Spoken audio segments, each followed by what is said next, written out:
প্রত্যেকবার কিন্তু একটা একটা কিছু করে এসে জলাঞ্জলি যাওই, মানে আমার একদম পুরো সবকিছু ক্যান্সেল হয়ে যায়। তো এইবার আসে না আর ক্যান্সেল একদমই হইতো না। দম বিরিয়ানি খাওয়ানোর ইচ্ছা আমার অনেক মাস ধরে করতেছিল, প্রায় 1-2 মাস ধরে করতেছিল, কিন্তু খাওয়াই হইতেছিল না। কিন্তু আজকে আমি যেমনিও খাবো তার লেগে দেখো সবকিছু রেডি করে লিখছি, চাল টালও ভিজিয়ে লিখছি, আর মাংস ধোয়া শেষ।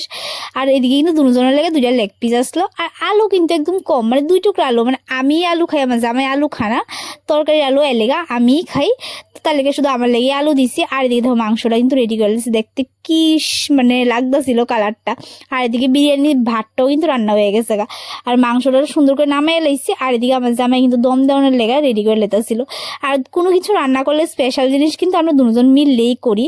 তো এদিকে দেখো কি সুন্দর করে সে দম দিয়া লাইছে, আর বিরিয়ানিটা এত সুন্দর হয়েছে, পুরো ঝরঝরে, মানে দোকানের মতো হয়েছে। এর মাঝখানেও কিন্তু বিরিয়ানি অনের মাঝখানে কিন্তু আমরা দুজনের একটু ঝগড়া হয়ে গেছে, ঝগড়া হইলেও কি দিব, স্পেশাল জিনিস যেহেতু রান্না করছি খাইতে তো লাগবই। তো দিয়ে দেখো আমরা সুন্দর করে সাজিয়ে দিয়ে দিছে, আর আমি কিন্তু খায়া টেস্ট করতেছিলাম, আমার তো সেই স্বাদ লাগলো, মনের আশা পূর্ণ হইলো।